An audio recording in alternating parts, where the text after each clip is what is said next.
कहानी है दो भाइयों की जो न्यूयॉर्क में रहते थे, लेकिन इस शहर ने उनसे उनकी फैमिली, उनका सब कुछ छीन लिया, जिसका बदला वो इस शहर से लेना चाहते। छोटी उम्र में ही इन दोनों भाइयों ने कुछ बड़ा करने का सोचा, इस शहर को तबाह करने का सोचा। और कैसे जितने सोर्सेज और अकल उनके पास थी, उसके इस्तेमाल से ये एक बोतल वाला बम बनाते हैं। फ्रैंकी ये नहीं बड़ा भाई उसमें आग लगाता है और विंस्टन उसे एक बिल्डिंग में फेंक देता है, ये सोचे बगैर कि उसमें कई लोगों की जान चली जाएगी। शहर की बर्बादी का सोचते हुए भी ये ख्याल तो उनके दिल में आया ही नहीं कि यहाँ लोग मरेंगे। इस चीज का अंदाजा तो उन्हें तब हुआ जब बिल्डिंग में 100 से ज्यादा लोगों को मरने के बाद उन्हें पुलिस ने कस्टडी में लिया। विंस्टन को अब समझ आ रहा था कि उससे कितना बड़ा गुनाह हो गया। वो रो रहा था तब फ्रैंकी उसे कहता है, रो मत मेरे भाई, पुलिस पूछे तो कहना बॉम्ब फ्रैंकी ने फेंका। इस सीन के बाद कहानी कई साल आगे बढ़ जाती है। तब फ्रैंकी के साथ क्या हुआ ये तो नहीं बताया गया, पर अब दिखाया जा रहा है कि वो बड़ा हो चुका है और होटल कॉन्टिनेंटल में रहता है, जहाँ के ऑनर कॉर्मिक ने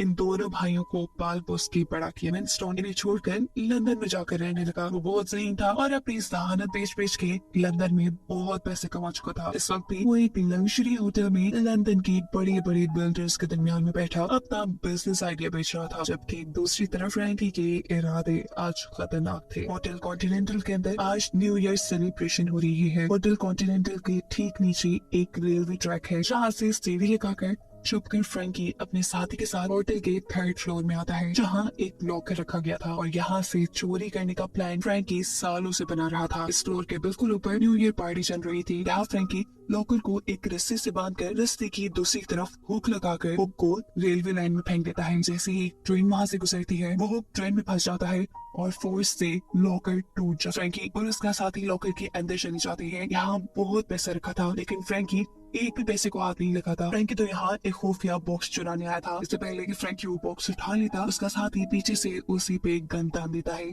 जो देख फ्रैंकी उसे शूट कर देता है। मरते मरते इस आदमी के हाथ से गोली चल जाती है, जो गोलियां ऊपर पार्टी करने वाले लोगों को लग जाती है। गोलियों के शोर से कॉर्मिक के यानी होटल ओनर के लोग भी यहाँ आ चुके थे। इससे पहले कि वो फ्रैंकी को पकड़ दे, फ्रैंकी यहाँ से भागने की कोशिश करता है। कॉर्मिक के आदमी उसके ऊपर गोलियां चला के उसे रोकने की भी कोशिश करते हैं, लेकिन सब नाकाम रहता है। फ्रैंकी को नीचे उसकी यह नामी गर्लफ्रेंड लेने आई थी, जिसके साथ वो बैठकर यहाँ से फरार हो जाता है, कॉर्मिक के हजारों आदमियों को चकमा देते हुए। फ्रैंकी भी कॉर्मिक के लिए ही काम करता था। कॉर्मिक ने उसे पाल पोस के बड़ा किया था, फिर भी फ्रैंकी ने उसकी कीमती चीज चुरा कर उसे धोखा दिया। सीन कट होकर हमें विंस्टन को दिखाया जाता है, जो जब लंदन में अपने होटल रूम में उठा तो उसने नोटिस किया कि उसके कमरे के दरवाजे खुले हैं। वो बाहर जाकर चेक करता है, बाहर कोई नहीं था, लेकिन असल में जो कोई भी था वो पहले ही उसके रूम में आ चुका था। ये सब लोग विंस्टन को किडनैप कर लेते हैं। उसे जब होश आया तो उसने अपने आप को न्यूयॉर्क में कॉर्मिक के सामने पाया। कॉर्मिक यहाँ उसका वेलकम करता है और उससे फ्रैंकी के बारे में पूछता है, यानी उसके बड़े भाई के बारे में। कॉर्मिक बताता है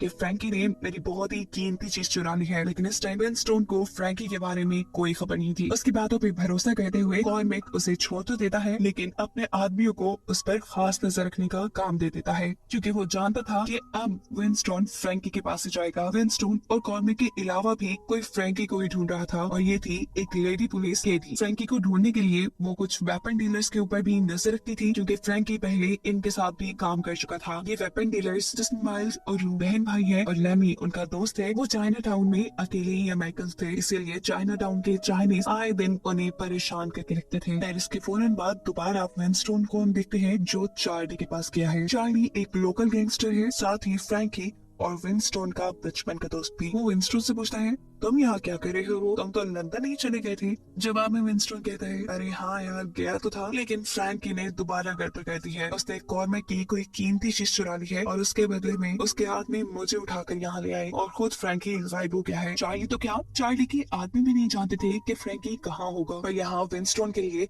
चार्ली फ्रैंकी की खबर लेने के लिए लोगों को भेजता है और विंस्टन से पूछता है, आखिर तुम उसका पता लेकर करोगे क्या? विंस्टन उसे देख के बोला, फ्रैंकी भाई है मेरा, उसकी जान खतरे में है। कॉर्मिक उसके पीछे पड़ा है, जिसने मुझे लंदन से उठा लिया, वो उस तक भी पहुंच जाएगा और मैं उससे पहले अपने भाई को ढूंढकर बचा लूंगा। तुम अपनी कार दो बस मुझे। कार जो उसे जान से भी ज्यादा अजीज थी, लेकिन सामने मांगने वाला भी विंस्टन था। इनकार वो चाह कर भी नहीं कर पाता। हाँ, पर इतना जरूर वार्न किया उसे कि चाहे मर जाना, इस पर सराश ना आने देना। विंस्टन कार लेकर अब चार्ली के आदमियों के बताए चाइना टाउन के एक कराटे क्लब में आता है।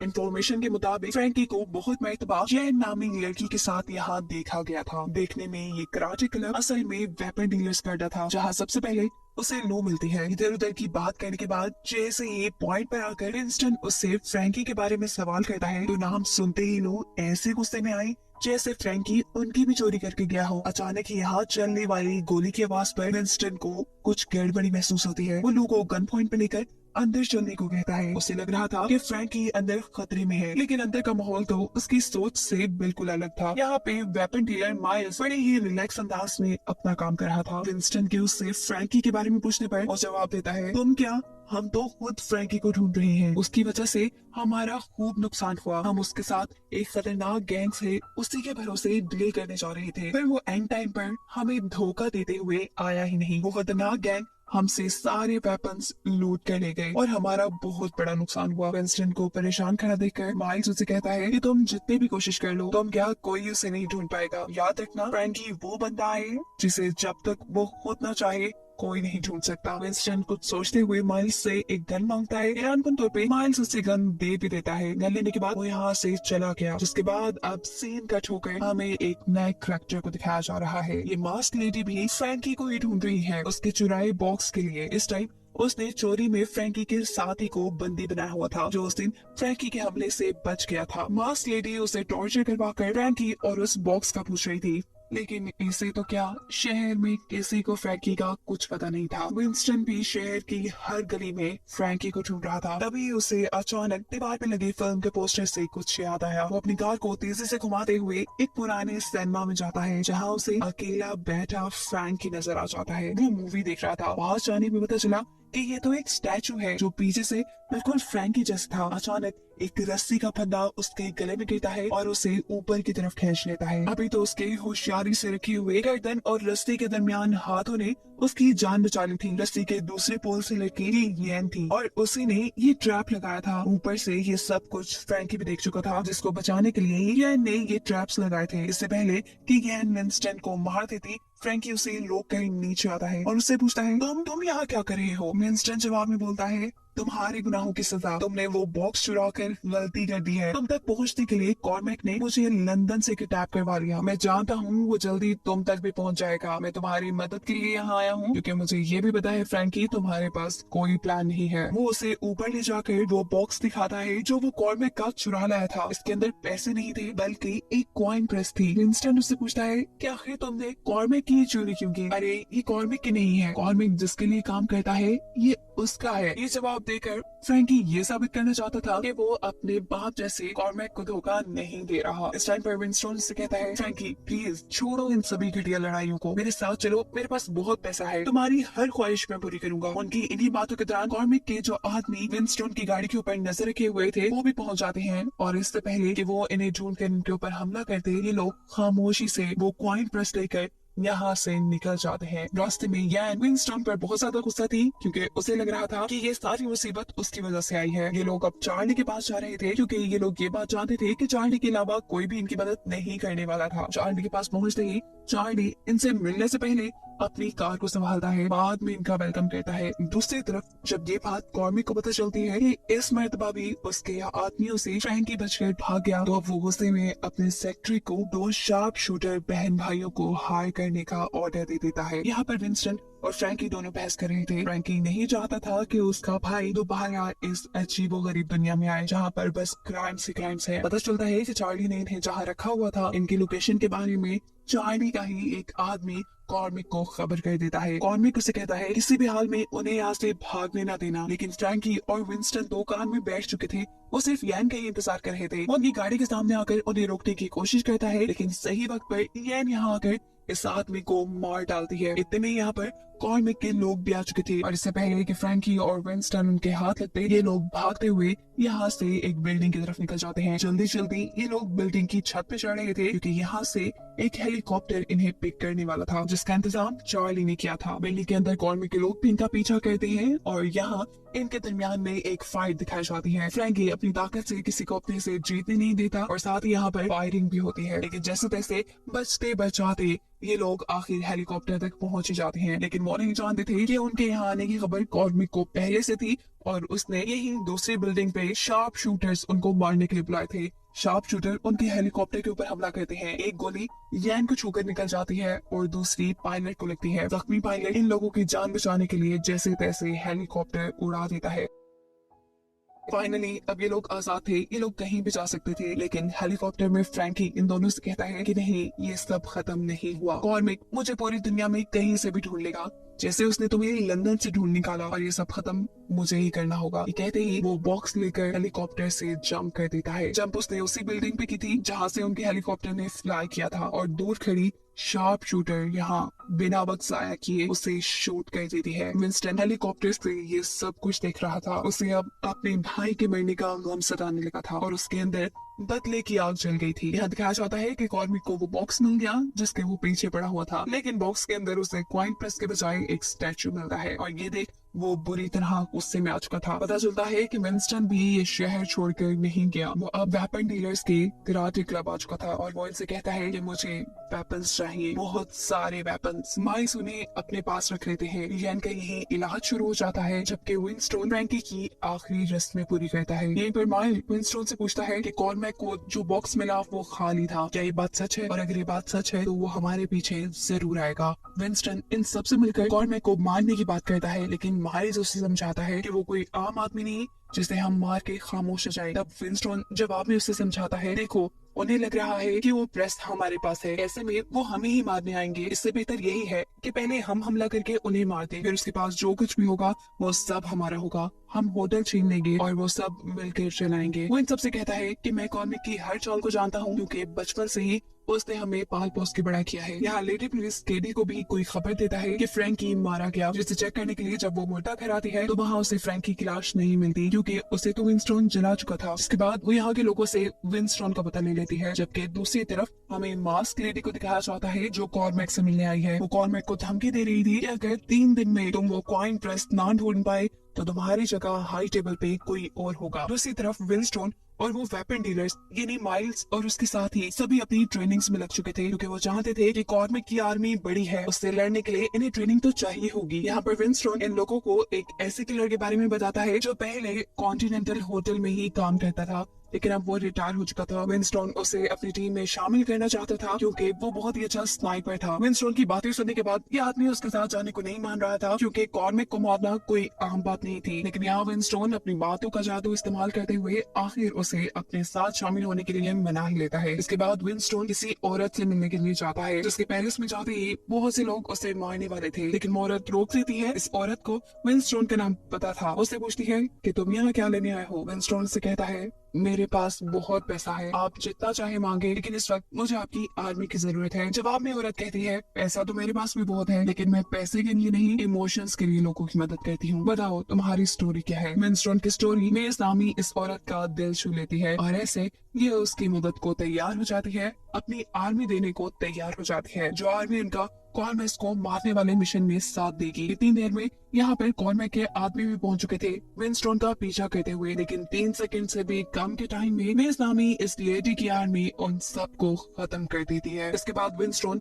चार्ली के पास जाता है, जो उसका सबसे अच्छा दोस्त था, जिसने पहले भी उसकी मदद की थी, लेकिन यहाँ आकर वो देखता है कि कॉर्मैक के लोगों ने यहाँ का बुरा हाल कर दिया था और यहाँ जो रह गया था वो सिर्फ चार्ली का साथ ही था, जिसे भी वो अपने साथ मिला लेता है। सीन दिखाया जाता है यैन का। वो अब अपनी सिनेमा के ऊपर बने उस घर में आ जाती है जहाँ पे वो फ्रैंकी के साथ रहा करती थी, और यहाँ उसका सामना हो जाता है कॉर्मैक के 3 आदमियों से, जिसे वो बेदर्दी से लड़कर मार देती है और उसके बाद ऐसा करती है कॉर्मैक से फ्रैंकी की मौत का बदला लेने का। जाहिर सी बात थी, काम आसान नहीं था, इसीलिए वो भी विंस्टन की मदद करने का फैसला करते हुए होटल कॉन्टिनेंटल का मैप लेके उनके पास आती है, जो कि फ्रैंकी ने बनाया था, और जाहिर सी बात थी इन्हें अपने प्लानिंग में उसकी जरूरत पड़ने वाली थी। इस मैप को देखकर स्नाइपर विंस्टन से कहता है कि होटल कॉन्टिनेंटल बहुत कॉम्प्लेक्स है, इस मैप के जरिए हम अपना पूरा काम नहीं कर पाएंगे, हमें होटल के किसी अंदर के बंदे को अपने प्लान में साथ मिलाना होगा। फिलहाल दिखाया जाता है कि ये लोग होटल कॉन्टिनेंटल के सामने वाली बिल्डिंग्स में जाते हैं, एक ऐसा पॉइंट ढूंढने के लिए जहाँ से ये होटल कॉन्टिनेंटल के सभी कमरों को टारगेट पे रख सके। यहाँ पर विंस्टन और स्नाइपर बातें कर रही है कि हमें किसी भी हाल में हमला करने के बाद कॉर्मैक को इतने से ही टाइम में मारना है कि उसे अपने कमरे में लगे रेड बटन को दबाने का मौका न मिले। अगर उसने वो बटन दबा दिया तो पूरे होटल में जितने भी किलर्स उसने अपनी सिक्योरिटी के लिए रखे हुए हैं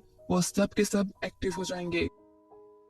ये एक तरह का उनके लिए अलार्म है और फिर सभी तुम लोग को मारने के लिए दौड़ेंगे और तुम सब मर जाओगे। विंस्टन कहता है परेशान न हो, कॉर्मेक अब मर के ही रहेगा। यहाँ अगले दिन विंस्टन को लोगों से ये खबर मिलती है कि कॉर्मेक का पर्सनल सेक्रेटरी उसे छोड़कर वापस अपने गांव जा रहा है। वो क्योंकि होटल के अंदर का बंदा था और इन्हें अपने प्लान को पूरा करने के लिए ऐसे ही किसी बंदे की जरूरत थी, तो वो कॉर्मेक के सेक्रेटरी के गांव जाने वाली पूरी बस को ही खाली करवा लेते हैं। कॉर्मेक के सेक्रेटरी विंस्टन की इस हरकत से डर जाता है, जिसकी हालत देखकर विंस्टन कहता है डरो नहीं, सिर्फ बात करने आया हूँ। विंस्टन उसे समझाता है कि देखो तुमने कॉर्मेक के साथ मिलकर बहुत गुनाह कर लिए। इस गुनाहों वाली दुनिया में तुम्हारा कोई काम नहीं। तुम्हारे पास अब दो ही रास्ते हैं, या तो तुम ये सब कुछ छोड़ के अपने गाँव चले जाओ या फिर हमारे साथ मिल जाओ। मैं जानता हूँ तुम्हारे लिए काम मुश्किल हो सकता है, लेकिन मैं वादा करता हूँ कि मैं तुम्हें बचा लूंगा। सारी बातें सुनने के बाद वो बस से उतर जाता है और वापस होटल कॉन्टिनेंटल पैदल ही जाता है। रास्ते में विंस्टन की सारी बातें उसके दिमाग में चल रही थी। कॉर्मेक के पास आने पे वो देखता है कि कॉर्मेक ने उस म्यूजिशियन को मार दिया है जिसने इस सेक्रेटरी के ही कहने पर जॉब छोड़ने का फैसला किया था। कॉर्मेक का सेक्रेटरी जब इस लड़की के बारे में पूछता है तो कॉर्मेक बताता है जाने की बात कर रहा था, बेवफा था, मार दिया। तुम तो जानते हो मैं छोड़कर जाने वाले लोगों से तंग आ चुका हूँ। छोड़कर तो वो खुद भी जाने वाला था और इन बातों से वो डर जाता है। उसे कॉर्मेक के साथ वफादार रहना ही ठीक रहता है और वो कॉर्मेक को बता देता है कि विंस्टन कॉर्मेक को मारने के लिए एक पूरी आर्मी बना रहा है। उसने मुझे भी ज्वाइन करने को बोला। कॉर्मेक उसकी बात काट के कहता है फिर तुमने क्या जवाब दिया? ये सेक्रेटरी बताता है कि मैंने उनका साथ देने से इनकार कर दिया, मैंने आपको चुना। और ये बात सुनते ही कॉर्मेक उसका माथा चूम लेता है। अगले सीन में हम देखते हैं कि विंस्टन के सभी साथी एक जगह पे हैं और वो लड़ने की नाकाम कोशिश कर रहे हैं। इन्हीं अजीबोगरीब से ट्रेनिंग कर रही हैं। ऐसी ट्रेनिंग से वो कॉर्मेक से तो नहीं जीत सकते। ये सारी कंडीशन देखते हुए विंस्टन इन सबसे कहता है कि जो अभी पीछे हटना चाहता है वो हट जाए, लेकिन मेरा मिशन कॉर्मेक को मारने का ही है और फिर उसका होटल छीन लूंगा। लेकिन यहाँ पर सभी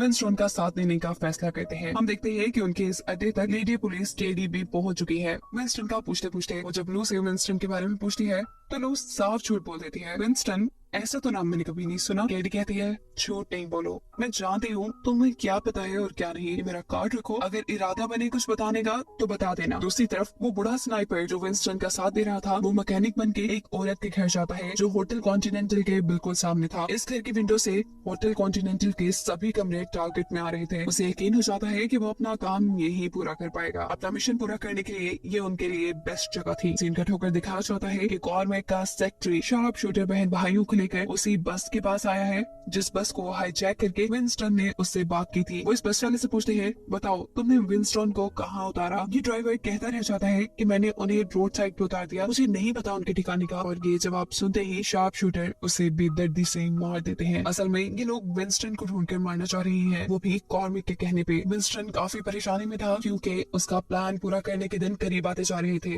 दूसरी तरफ कॉर्मेक कौन से सुकून से बैठा था। उस कॉइन प्रेस के नाम मिलने की वजह से अपर टेबल उसे इस होटल से फारिग कर देना चाहती थी, लेकिन यह उसे बिल्कुल बर्दाश्त नहीं था।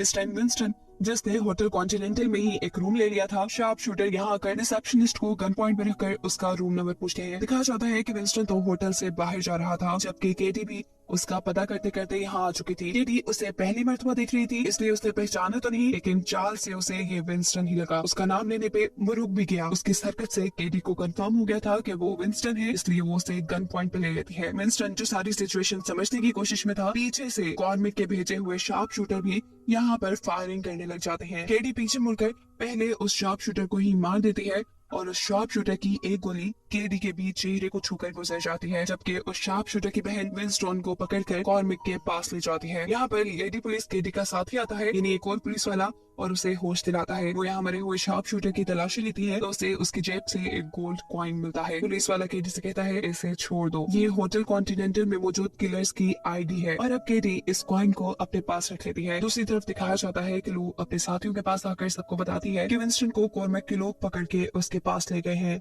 इन्हीं अब वो टाइम आ चुका है जिसके लिए हम तैयारी कर रहे थे, इन्हीं जंग का। यहाँ केडी दोबारा होटल कॉन्टिनेंटल जाती है और किलर की आईडी दिखाते हुए अपने लिए यहाँ एक रूम ले लेती है। विंस्टन अब कॉर्मेक के सामने था। कॉर्मेक उसके बाल पकड़ कर उससे पूछ रहा था बताओ वो प्रेस कहाँ पे है? विंस्टन कहता है मैं नहीं जानता, वो प्रेस फ्रैंकी ने ही कहीं छुपाई है और वही है जो मरने के बाद भी आपको तंग कर रहा है।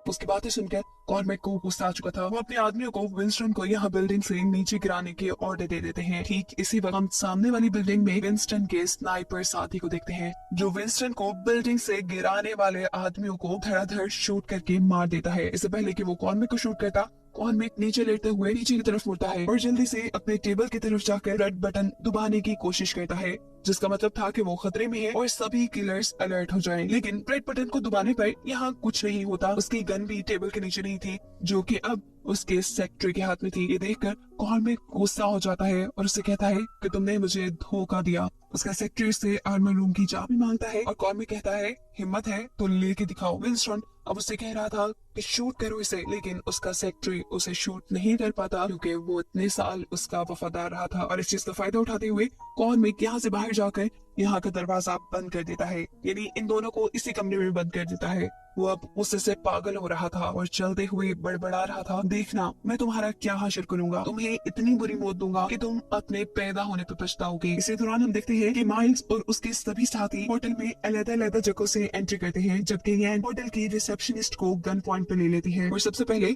शार्प शूटर्स के बारे में पूछती है, जो फ्रैंकी के कातिल थे जिन्होंने फ्रैंकी को शूट किया था। लैमी यानी माइल्स का साथी भी छत से होटल के अंदर आता है और आते ही यहाँ 2 किलर्स को मार देता है। लू जो कि इस टाइम अपने ही कराटे क्लब में थी, यानी अपने वेपन्स वाले एरिया पे, तब एक छोटा सा चाइनीज बच्चा उसके पास आता है और उसे कहता है कि तुम यहाँ से भाग जाओ क्योंकि हमारे मास्टर यहाँ तुम्हें मारने आ रहे हैं। वजह ये थी कि उसने कभी चाइनीज टाउन के चाइनीज की बात नहीं मानी थी और कुछ दिन पहले भी चाइनीज से किसी छोटी सी लड़ाई की वजह से उसने चाइनीज का दिया हुआ सिगरेट काउंटर अपनी शॉप से बाहर फेंक दिया था। वो यहाँ से निकल ही रही होती है कि उसके सामने चाइनीज ग्रुप आ जाता है। इनमें से एक आदमी लू से कहता है कि मेरे पास तुम्हारे डैड की एक निशानी है, इसे रखो और चुपचाप इस जगह को खाली करके यहाँ से चली जाओ, अगर बाद में यहाँ दिखी तो तुम मारी जाओगी। उसके ये कहते ही उसके सारे आदमी लू के कराटे क्लब में जाकर हर चीज तोड़ने फोड़ने लगते हैं। सीन कट होकर विंस्टन को दिखाया जाता है जो कि अभी तक कॉर्मेक के रूम में बंद है। वो क्योंकि जख्मी था इसलिए सेक्रेटरी उसे एक पेन किलर इंजेक्शन लगाता है। अचानक बिल्डिंग में रेड अलार्म्स बजने लगते हैं, जिसका मतलब था कि कॉर्मेक ने सभी किलर्स को अलर्ट कर दिया है किसी दूसरे रेड बटन की मदद से। येन जो कि अभी कॉरिडोर में ही थी, वो इन किलर से बचने के लिए वेंटिलेशन में चली जाती है। किलर के हर रूम में लगे हुए एक पाइप के जरिए उन्हें विंस्टन और सेक्रेटरी की पिक्चर्स मिल जाती है कि इन दोनों को मारना है। केडी जो इस होटल के अंदर किलर बन के ही घूम रही थी, 2 किलर्स को उसका पता चल जाता है कि ये तो एक पुलिस है। इससे पहले कि ये उनको नुकसान पहुंचाते हैं, केडी के हाथों ये दोनों ही पिट जाते हैं। वहाँ ऊपर जहाँ लैमी ने 2 किलर्स को मारा था, उसको भी मारने के ऑर्डर्स मिल जाते हैं। अपने आप को बचाते हुए वो उसी रूम में पहुंच जाता है जहाँ से किलर्स को गाइड कंट्रोल किया जा रहा था। यहाँ पे बैठी हुई लड़की किलर्स से भी ज्यादा शॉक थी। वो लैमी को यहाँ पे मारने वाली थी, लेकिन लैमी बहुत ही मुश्किल से उससे अपना पीछा छुड़वाता है और उसी के चाकू से उसी को मार गिराता है। वेंटिलेशन में छुपी हुई गैंग अभी भी शार्प शूटर्स की तलाश में थी क्योंकि उसे सिर्फ फ्रैंकी का बदला लेना था। यहाँ दिखाया जाता है कि विंस्टन और सेक्रेटरी भी अपने आप को उस कमरे से छुड़वाते हुए आर्मर रूम तक पहुंच गए थे। इससे पहले कि वो इस तिजोरी को खोल पाते, कॉर्मेक अपने बहुत से किलर्स के साथ यहाँ पहुंच जाता है। कॉर्मेक जैसे ही यहाँ पे शूट करने को ऑर्डर देता है तो विंस्टन भी किसी को इशारा करता है और दिखाया जाता है कि किलर्स एक दूसरे पे ही गन तान देते हैं। विंस्टन अब कॉर्मेक को तिजोरी खोलने का इशारा करता है, लेकिन कॉर्मेक यहाँ चालाकी करता है, तिजोरी में चाबी डालकर चाबी ही तोड़ देता है ताकि ये खुले ही ना। और एकदम से यहाँ की लाइट्स ऑफ हो जाती हैं। धड़ाधड़ गोलियां चलने की आवाज आती है और जैसे ही लाइट ऑन होती है तो दिखाया जाता है कि सभी किलर्स ने एक दूसरे को मार दिया। यहाँ लू जो कि उस चाइनीज बच्चे के साथ बैठी हुई थी, अपनी डैड की निशानी मिलने के बाद उसके लिए अपना ये अड्डा कुछ भी नहीं था। वो अपने और अपने भाई की पूरी दुनिया यानी ये जगह अपने हाथों से एक रिमोट कंट्रोल बॉम्ब के जरिए तबाह कर देती है। सीन्स दोबारा कॉर्मेक और विंस्टन पे शिफ्ट होते हैं, जहाँ कॉर्मेक उस तिजोरी वाले रूम से जल्दी से निकलकर एलिवेटर से 13th फ्लोर के लिए चला जाता है। विंस्टन और सेक्रेटरी भी उसका पीछा करते हुए यहाँ आते हैं और लिफ्टमैन को मार के पूछते हैं बताओ कि कॉर्मेक किस फ्लोर पे गया है। वो उसे बता देता है 13th फ्लोर। उनकी इन्हीं बातों के दौरान यहाँ पे केडी आ जाती है और विंस्टन को गन पॉइंट पे ले लेती है। वो सेक्रेटरी को यहाँ से भागने को कहती है और विंस्टन को अपना पीछा करने की वजह बताती है। वो बताती है कि सालों पहले जिस रात जिस बिल्डिंग में तुमने बॉम्ब फेंका, उस रात मेरी पूरी फैमिली उस हादसे में जलकर मर गई। मैं उनका बदला तुमसे लेना चाहती हूँ। ये कहते ही वो एक पेट्रोल की बोतल निकालकर उसके ऊपर छिड़क देती है और कहती है तुम्हें क्यों ना एहसास हो उस दर्द का जो उस रात मेरी फैमिली ने सहा। विंस्टन उससे माफी मांगता है और कहता है मुझे नहीं मालूम था कि उस दिन उस बिल्डिंग में लोग थे, लेकिन केरी उसकी बातों में नहीं आने वाली थी। वो उसकी सॉरी बिल्कुल एक्सेप्ट नहीं करने वाली थी। इससे पहले कि वो यहाँ पे विंस्टन को मार देती, दूसरी बिल्डिंग में खड़ा विंस्टन का साथी यानी स्नाइपर वहाँ से एक गोली चलाता है जो कि केडी को लग जाती है। विंस्टन केडी को मरवाना नहीं चाहता था, इसीलिए वो इशारा करके स्नाइपर को गोलियां ना चलाने को कहता है। जिसके बाद वो केडी के पास आता है, उसे बिठा के वो उसे कहता है कि तुम परेशान नहीं हो, मैं तुम्हें बचाने के लिए वापस जरूर आऊंगा। यहाँ कॉर्मेक अपने कंट्रोल रूम में पहुंच चुका था, जहाँ जाकर वो माइक में ऐलान करता है कि जो भी किलर विंस्टन का सर काट के मेरे पास लाएगा उसे मैं $2 मिलियन दूंगा। यह अनाउंसमेंट विंस्टन भी सुन चुका था। विंस्टन परेशान हो जाता है। इसके बाद सेक्रेटरी उसे कहता है तुम परेशान ना हो, मैं तुम्हारी मदद करूंगा, क्योंकि इसके पीछे रीजन तुम या मेरा कोई कॉर्मिक से बदला नहीं बल्कि तुम्हारा भाई है। फ्रैंकी मेरे बड़े भाइयों की तरह था, वो मुझे बड़े भाइयों की तरह ट्रीट करता था और अक्सर समझाता था कि तुम निकल जाओ इस दुनिया से। उसने तो मुझे बहुत से हथियार भी दिए थे अपने बचाव के लिए। वो यहाँ एक पोस्टर फाड़ता है जिसके पीछे कबर्ड में से बहुत से वेपन्स निकलते हैं। वो इन हथियारों में से कुछ हथियार विंस्टन को भी दे देता है, जबकि बाहर दिखाया जाता है कि $2 मिलियन के लालच में किलर्स आपस में ही लड़ने लगे। यहाँ यान को भी वो लोग दिख जाते हैं जिसका वो बेसब्री से इंतजार कर रही थी। वक्त रहते ही वो वेंटिलेशन से नीचे उतरती है और इन दोनों को गन पॉइंट पे ले लेती है। इससे पहले कि वो इन्हें मारती, पीछे से माइल्स आ जाता है। उसका ध्यान भटकते ही ये शार्प शूटर उसे चकमा देते हुए उसके ही हाथ से उसकी गन ले लेते हैं। वो यान के ऊपर हमला कर चुके थे। ऊपर दिखाया जाता है कि लैमी को भी कंट्रोल रूम में होश आ गया था। ये कंट्रोल रूम वो था जहाँ से किलर्स को मारने वाले लोगों की पिक्चर्स भेजी जाती थी और वो इन्हीं पाइप्स के जरिए सभी किलर्स के पास एक एक बॉम्ब भेज देता है। वो शार्प शूटर जिसे हैन मारना चाहती थी, वो बड़ी चालाकी से इसी डक के जरिए उसके पास भेजा हुआ बॉम्ब वापस उस कंट्रोल रूम में भेज देते हैं, जिसके तबाह होने पे यहाँ लैमी की ही मौत हो जाती है। नीचे अब इसी शार्प शूटर से माइल्स लड़ने लग जाता है। ये शार्प शूटर बहुत ही तेज था और माइल्स को लड़ाई में हराने ही वाला था कि यहाँ पे उसकी मदद के लिए लू पहुंच जाती है, लेकिन वो तो लू को भी अपने कंट्रोल में कर लेता है। इससे पहले कि वो उन दोनों को मार देता, वो चाइनीज लड़का जिसे लू अपने साथ लेके आई थी, वो ऊपर से उसे उसके फादर की गन देती है, जिसका इस्तेमाल करते हुए लू उस शार्प शूटर को मार देती है। अब विंस्टन उस रूम में जाता है जहाँ पे लैमी की मौत हुई थी। वो देखता है कि लैमी ने काफी सारी डक्स में बम नहीं फेंके। ये काम वो खुद करने लग जाता है। इन बॉम्ब्स की वजह से काफी सारे किलर्स मारे जाते हैं और ये देखकर कॉर्मिक को परेशानी हो जाती है, क्योंकि उसे लग रहा था कि अब उसका भी बचना मुश्किल है। इसी दौरान यान दूसरी शार्प शूटर से छत पे लड़ रही थी। उसके भाई को तो लू मार चुकी थी, लेकिन ये भी अपने भाई से कुछ कम नहीं थी। लेकिन यान जो कि फ्रैंकी की मौत के बदले की आंख में चल रही थी, वो यहाँ अपने जुनून और अपने पागलपन में उसे मार देती है। कॉर्मिक जो अपनी मौत के लिए परेशान था, तब उसे मास्क लेडी की कॉल आती है जो उससे पूछ रही थी क्या तुम्हें कॉइन प्रेस मिल गई? अगर नहीं मिली तो बस फिर होटल छोड़ने के लिए तैयार हो जाओ। और मैं गुस्से में जवाब देते हुए कहता है ये होटल मुझसे कोई नहीं छीन सकता। वो कंट्रोल रूम की तरफ वापस आता है और अपना हाथ एक स्कैनर पे स्कैन करते हुए इस होटल का अल्ट्रा सिक्योरिटी मोड ऑन कर देता है, जिससे होटल के सभी खिड़की और दरवाजों के आगे लोहे के शेड्स आने लगे थे। इसका मतलब जो अब होटल के अंदर था वो होटल के अंदर ही रहेगा और जो बाहर है वो कभी अंदर नहीं आ पाएगा। साथ यहाँ पे एक बॉम्ब भी एक्टिवेट हो जाता है जो 10 मिनट के अंदर अंदर फट जाएगा, जिससे ये होटल तबाह हो जाएगा। विंस्टन और कॉर्मेक का सेक्रेटरी भी उसे ढूंढते ढूंढते इसी कंट्रोल रूम तक आ चुके थे और यहाँ बॉम्ब को एक्टिवेट हुए देखकर वो ये बात जान जाते हैं कि ये बिल्डिंग कुछ ही देर में तबाह होने वाली है और बिल्डिंग के साथ साथ ये सभी लोग मारे जाएंगे। ये लोग इधर उधर कॉर्मेक को देखते हैं जो रूम में नहीं था। सीसीटीवी देखने पर पता चलता है कि वो होटल के नीचे चलने वाली रेलवे लाइन तक पहुंच चुका है, जहाँ उसने अपनी पर्सनल ट्रेन मंगवा ली थी और वो जल्दी यहाँ से भागने वाला था। बिना वक्त जाया किए विंस्टन भी उसके पीछे जाता है। वो उसे हर हाल में मारना चाहता था। ये दोनों अब आपस में ही लड़ रहे थे। इतने में दिखाया जाता है कि पीछे से केडी आकर कॉर्मेक को शूट कर देती है और इस हमले से कॉर्मेक की मौत हो जाती है। उसके मरने के बाद उसकी पर्सनल ट्रेन भी यहाँ आ चुकी थी। विंस्टन चाहता तो अब इसमें बैठ के अपनी जान बचा सकता था, लेकिन वैसा नहीं करता। वो अपने साथियों के साथ वफादार था। अपनी साथियों की जान बचाने के लिए उसके पास एक आइडिया आता है। वो यहाँ पे कॉर्मेक का हाथ काट के सिक्योरिटी कंट्रोल रूम में ले जाता है। उसका हाथ स्कैन करता है, बॉम्ब को डीएक्टिवेट कर देता है और होटल की अल्ट्रा सिक्योरिटी को खत्म कर देता है। ये लोग जीत चुके थे फाइनली। किसी को भी यकीन नहीं आ रहा था। सब लोग यहाँ इकट्ठे थे। विंस्टन कॉर्मेक के सेक्रेटरी से कहता है अगर तुम जाना चाहो तो यहाँ से जा सकते हो। जवाब में वो कहता है नहीं, मेरे बगैर आप यहाँ बोर हो जाएंगे। सब लोग यहाँ पे अपनी जीत की सेलिब्रेशन करते हैं। अब इनके प्लान के मुताबिक ये होटल ये सब लोग मिलकर चलाने वाले थे, लेकिन उनकी खुशियों पे पानी फेरने के लिए यहाँ पे मास्क लेडी आ जाती है जो विंस्टन से कहती है कि कॉर्मेक को मार देने से ये होटल आपका नहीं हो जाता। होटल किसका होगा ये बात तो हाई टेबल डिसाइड करेगी और अगर आप चाहें तो मैं आपके लिए हाई टेबल से बात कर सकती हूँ।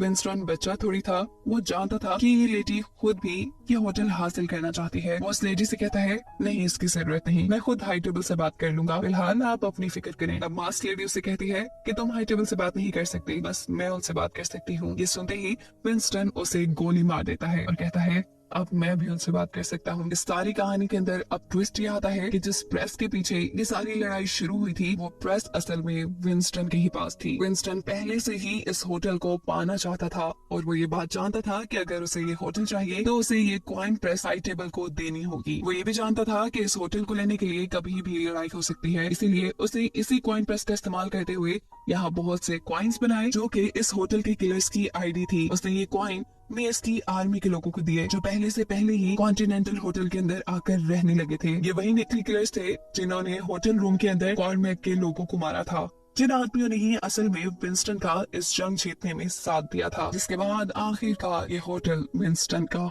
हो ही गया, जिसे दिखाते हुए ये कहानी यहाँ खत्म हो जाती है।